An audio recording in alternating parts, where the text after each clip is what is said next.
একটা সম্প্রতি কমেডিয়ান আবু হেনা রনির একটি বক্তব্য সোশ্যাল মিডিয়ায় ব্যাপক আলোচনার জন্ম দিয়েছে। তিনি প্রশ্ন করেছেন, যদি পর্দাই এত গুরুত্বপূর্ণ হয় তাহলে মহিলা মাদ্রাসা পুরুষ শিক্ষক কেন? সত্যি বলতে রনি এই প্রশ্নটা হাওয়াই করেননি। এই প্রশ্নের পেছনে একটা বাস্তব কারণ আছে।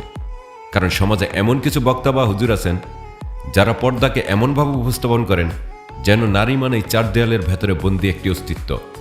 বাইরে যাবে না, কথা বলবে না, কাজ করবে না, পুরুষের সামনে আসবে না। মনে হয় নারী মানুষ না, যেন ওয়াইফাই রাউটার, দেয়ালের বাইরে গেলেই সিগন্যাল হারাম হয়ে যাবে। এখানেই সমস্যাটা শুরু।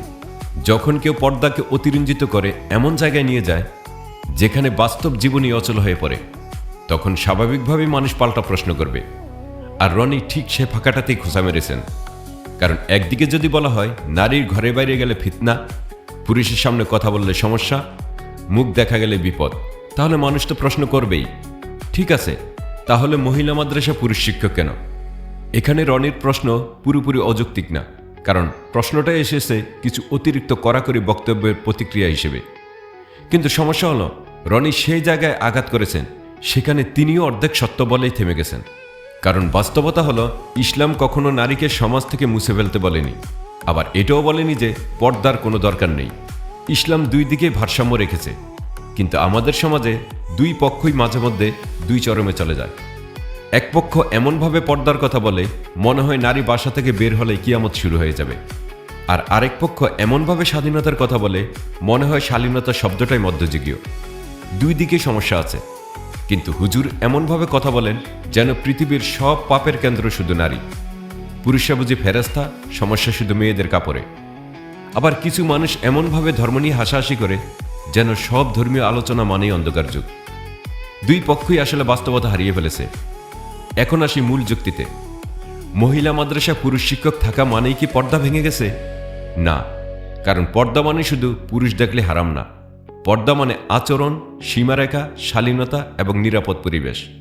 যদি আলাদা ক্লাসরুম থাকে, নিয়ম মেনে ক্লাস হয়, সম্মান বজায় থাকে, তাহলে সেখানে একজন শিক্ষক পুরুষ হওয়াটা ইসলামের দৃষ্টিতে অসম্ভব কিছু না। আরেকটা বাস্তবতা হলো সব বিষয়ে সব জায়গায় পর্যাপ্ত নারী শিক্ষক নেই।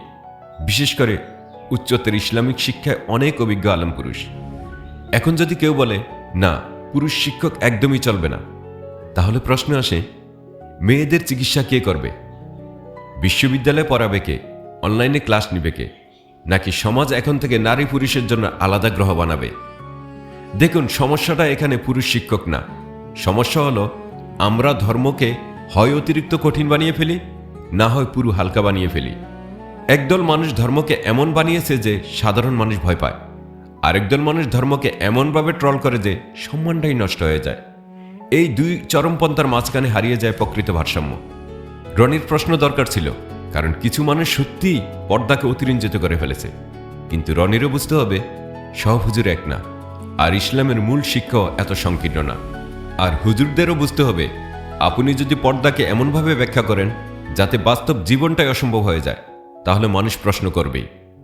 কারণ ইসলাম জীবনকে সহজ করতে এসেছে, অচল করতে না। নারীকে বন্দি বানানো যেমন ভুল, তেমনি শালীনতাকে উপহাস করাও ভুল। ভারসাম্যটাই আসল। কারণ অতিরিক্ত কড়াকড়ি যেমন মানুষকে দূরে ঠেলে দেয়, তেমনি অতিরিক্ত উদারতা মানুষকে সীমাহীন করে দেয়। শেষে একটা গুরুত্বপূর্ণ কথা বলতেই হয়, আজকের যুগে সমস্যা শুধু অজ্ঞতা না, সমস্যা হলো অর্ধেক জ্ঞান দিয়ে পুরো পৃথিবীকে বিচার করা। কেউ ধর্মকে এত কঠিন বানিয়ে ফেলে যে মানুষ ভয় পায়, আবার কেউ ধর্মকে এত হালকা বানায় যে সম্মানটাই হারিয়ে যায়। তাই প্রয়োজন ভারসাম্যপূর্ণ, গভীর এবং বাস্তবসম্মত জ্ঞান।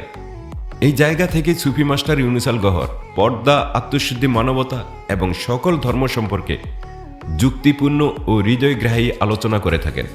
তিনি ধর্মকে ভয় নয়, বরং ভালোবাসা, জ্ঞান এবং আত্মিক জাগরণের মাধ্যমে বোঝাতে চেষ্টা করেন।